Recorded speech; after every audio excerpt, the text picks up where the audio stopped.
O ano começou com um rombo bilionário nas lojas americanas e agora, na semana passada, duas financeiras tiveram a liquidação extrajudicial decretada. 2023 está sendo um ano turbulento para os investimentos de renda fixa, então fica comigo nesse vídeo que eu vou te relembrar alguns conceitos importantes antes de investir e também detalhar um pouquinho melhor esses três casos.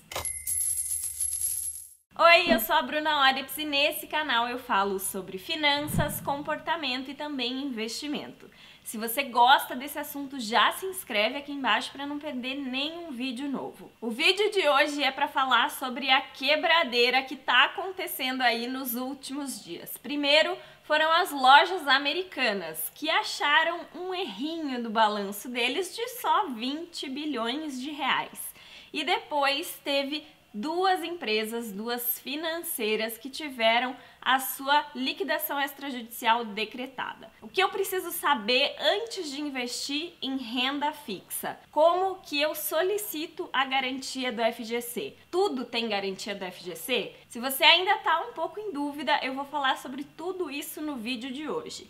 E antes de começar com o caso das lojas americanas, eu preciso te relembrar conceitos importantes da renda fixa. A renda fixa é como se fosse um empréstimo, mas nesse caso, quem vai ser o credor, quem vai emprestar o dinheiro é você e não os bancos. Você pode emprestar o seu dinheiro para três agentes diferentes. O primeiro deles é o governo, o segundo são as instituições financeiras e o terceiro são as empresas em geral. Cada um desses agentes tem um nível de risco diferente e é importante que você saiba esse nível de risco até para entender quanto é o prêmio que você vai pedir por emprestar dinheiro para esses agentes. O menor risco de todos é o do governo, porque a chance de um governo quebrar é muito menor do que as instituições financeiras ou então as empresas em geral. Logo em seguida, vem as instituições financeiras, ou seja, os bancos e as sociedades de crédito.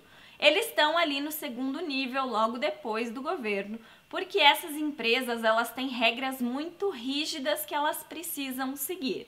Elas têm o Banco Central que fiscaliza todas as ações dessas empresas. Então, quando você empresta dinheiro para essas instituições, sempre pensando ali em receber a sua rentabilidade, os seus juros, vai ter o Banco Central fiscalizando muito de perto essas empresas, para ver se elas estão utilizando o seu dinheiro da maneira adequada. E o último nível de risco, ou seja, as empresas mais arriscadas, são as empresas que não são instituições financeiras. Você pode emprestar o seu dinheiro para esse tipo de empresa, mas o risco envolvido vai ser muito maior. Agora que a gente já lembrou dessa ordem de risco, eu vou te mostrar aqui o caso das lojas americanas e de um título que foi emitido por ela, uma renda fixa. Agora, no começo de janeiro, as lojas americanas soltaram um fato relevante, dizendo que eles tinham identificado um problema contábil ali no seu balanço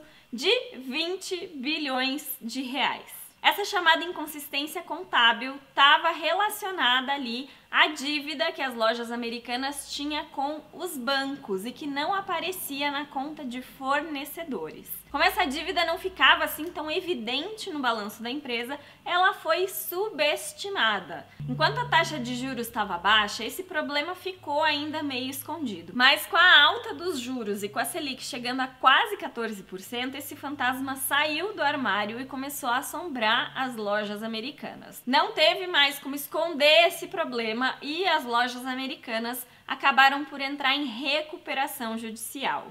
E o que é que acontece depois disso? Os credores, todo mundo que tinha emprestado dinheiro para as lojas americanas, agora vão entrar numa longa fila e numa longa espera para ver se algum dia vão receber o dinheiro que elas tinham emprestado. E quem são os credores das lojas americanas?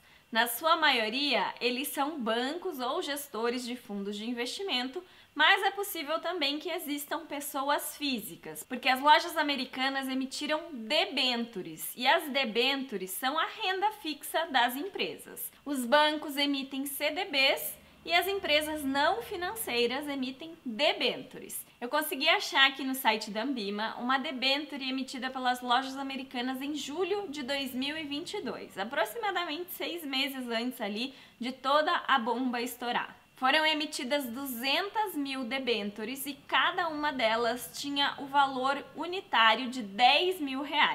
Então, se você quisesse comprar essa debênture, ou seja, investir nessa debênture, você teria que desembolsar R$10 mil. E o que é que essa debênture prometia? Ela prometia juros semestrais começando em janeiro de 2023. A debênture duraria 11 anos, então ela só terminaria lá em 2033. E a remuneração dessa debênture era DI mais 2,75% ao ano. Essa debênture teria que pagar a primeira parcela de juros no dia 15 de janeiro de 2023. Só que lá no dia 11, as lojas americanas soltaram o fato relevante com a inconsistência contábil. Então foi por água abaixo tudo aquilo que as pessoas receberiam no dia 15. Essa debênture que valia R$10 mil lá quando as pessoas compraram em julho, está estimada hoje em R$ 1.687,99.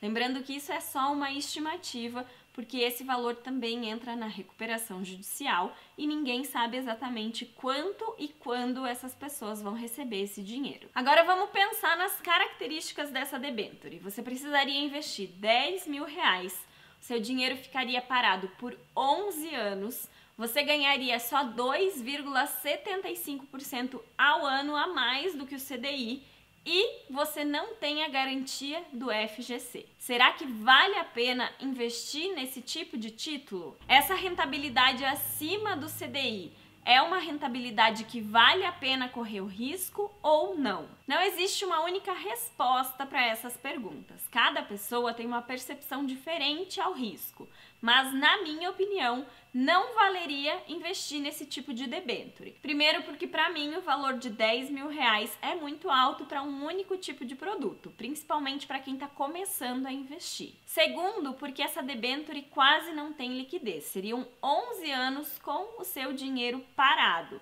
Se você quisesse vender essa debênture, você teria que achar alguém disposto a comprar e provavelmente você teria que pagar um pedágio, ou seja, haveria um desconto no valor que você ia receber. Segundo, que 2,75 é muito pouco para o tanto de risco que você está correndo. No caso de quem investiu nas lojas americanas, nem o primeiro rendimento chegou a receber. O caso das americanas talvez não tenha afetado você e nem alguém que você conhece, já que não é tão comum assim que pessoas físicas, principalmente pequenos investidores, invistam em debêntures. Já o caso que aconteceu no comecinho de fevereiro das duas financeiras que tiveram a liquidação extrajudicial decretada pode ser mais comum. Agora, no dia 15 de fevereiro, a empresa BRK e a Portocred tiveram a liquidação extrajudicial decretada. E o que é que isso significa? Significa que a partir do dia 15, o dinheiro que você tinha nessas instituições, ele para de render.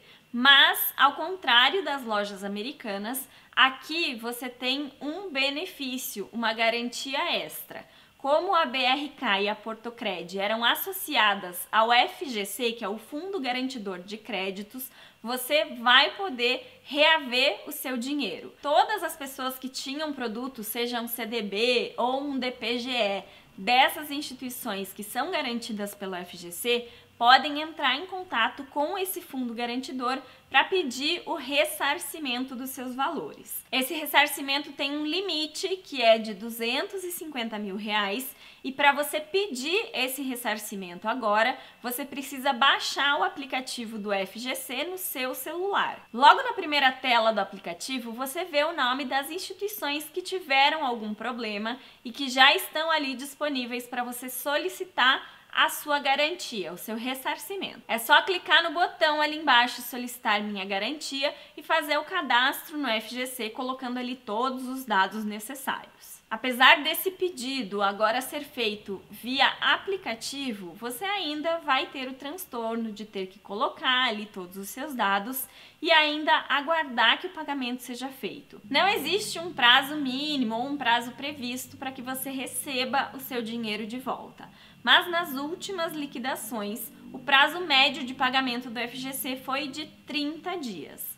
Isso não quer dizer que o seu pagamento vai acontecer nesse período, mas aí você tem uma ideia do que esperar. E para ter noção de qual era a rentabilidade que você ia ter correndo o risco de colocar dinheiro nessas instituições, eu pesquisei aqui na internet um CDB da BRK. Eu achei um CDB que estava pagando 140% do CDI. O valor mínimo para aplicar nesse CDB era de R$5.000 e a data de resgate era só no vencimento, ou seja, você não tinha a liquidez diária. Você só poderia resgatar esse CDB lá em 22 de fevereiro de 2024, ou seja, daqui um ano. E aí eu te pergunto de novo, mesmo que essa instituição tenha a garantia do FGC, será que vale a pena colocar o seu dinheiro lá para ganhar um pouquinho a mais do que o CDI? Nesse caso aqui, a instituição financeira estava te pagando até mais do que aquela debênture das lojas americanas. Mas, na minha opinião, de novo, não vale a pena investir nesse tipo de instituição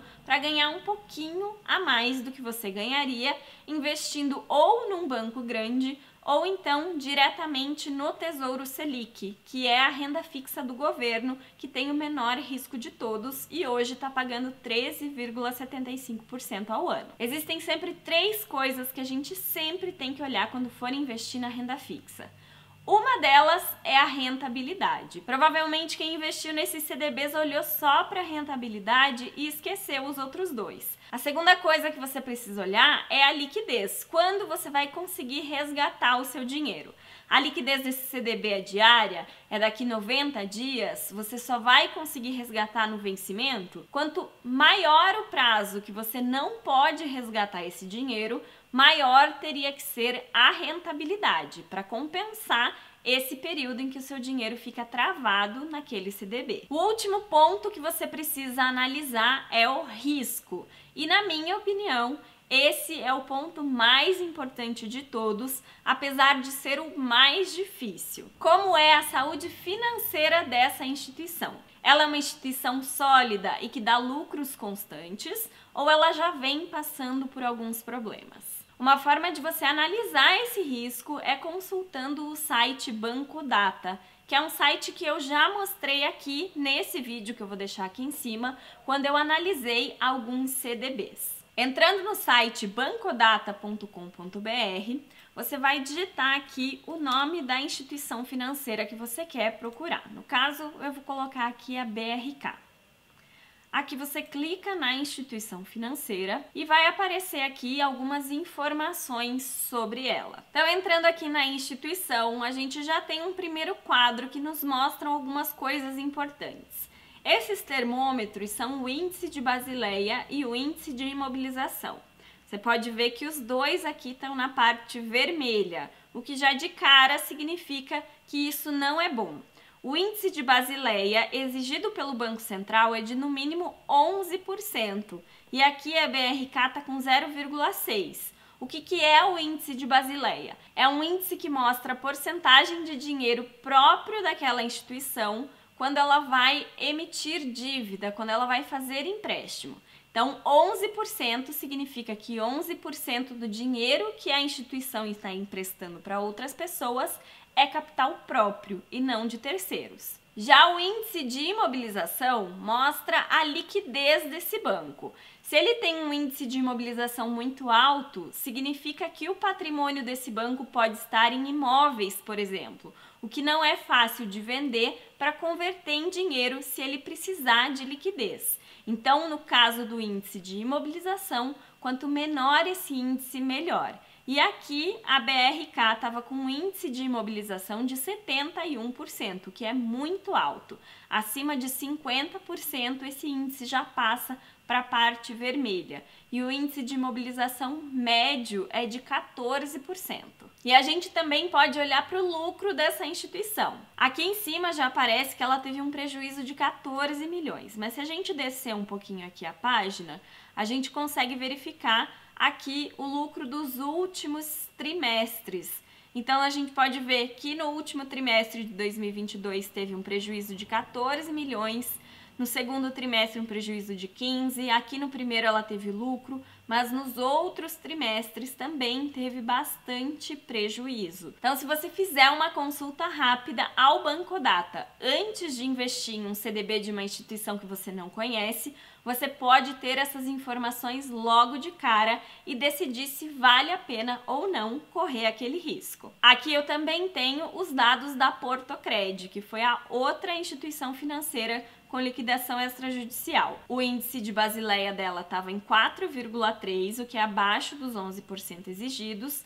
O índice de imobilização não estava assim tão ruim, mas ela também estava tendo prejuízo. E se a gente for olhar aqui, ela teve prejuízo pelo menos nos últimos 3 trimestres. Você até pode achar que é muito chato ter que consultar todas essas coisas antes de investir. Mas eu, particularmente, prefiro gastar ali 5 minutinhos consultando o Bancodata antes de investir o meu dinheiro do que ter que gastar depois esse mesmo tempo ou muitos minutos a mais tendo que preencher lá o formulário do FGC para ter um ressarcimento porque a empresa onde eu investi acabou quebrando. Isso sem contar a dor de cabeça e os rendimentos que você não vai ter durante esse período. O vídeo de hoje não é para te assustar, mas é para te fazer refletir. Será mesmo que vale a pena investir no seu dinheiro em algo que tenha um risco muito maior do que o Tesouro Selic, que é a renda fixa do governo, ou então do que um CDB de um banco grande, só porque ele vai te pagar uma rentabilidade um pouco maior? Se você investiu em alguma dessas instituições porque você sabia o risco que você estava correndo e você queria receber aquele prêmio maior, não existe problema nenhum. O problema é quando você investe nesse tipo de instituição sem saber o que você está fazendo e sem saber que de um dia para o outro essas instituições podem quebrar. É muito importante ter conhecimento do risco para saber dosar o seu custo-benefício. A minha opinião é a seguinte: a função da renda fixa numa carteira de investimentos é te dar um pouco mais de segurança. E eu não vou abrir mão dessa segurança para buscar uma rentabilidade limitada. Eu não acho interessante ganhar só 2% a mais ou 3% a mais na renda fixa, sendo que eu vou ter que correr um risco muito maior. Se for para correr risco, eu vou me expor a ativos que tenham a possibilidade de multiplicar o meu dinheiro. Eles não vão ser limitados a um ganho de 3%, mas eles poderão ter um ganho de 10, 20 ou 30%. E esse tipo de ativo eu vou encontrar na renda variável. E aí eu vou escolher uma porcentagem da minha carteira onde eu fique confortável com as perdas. E agora eu quero saber de você. Deixa pra mim aqui nos comentários se você gosta de investir em renda fixa, ganhando um prêmio um pouquinho maior, mesmo que tenha risco, ou então se você nem sabia que existia esse tipo de risco na renda fixa. Se você gostou desse vídeo, curte aqui embaixo, porque isso faz com que o YouTube entregue para mais pessoas. Lembra de compartilhar também com os seus amigos que querem aprender um pouco mais sobre finanças e investimentos. E se inscreve aqui no canal e ativa o sininho para a gente se encontrar aqui na próxima semana. Um abraço e até logo! Tchau!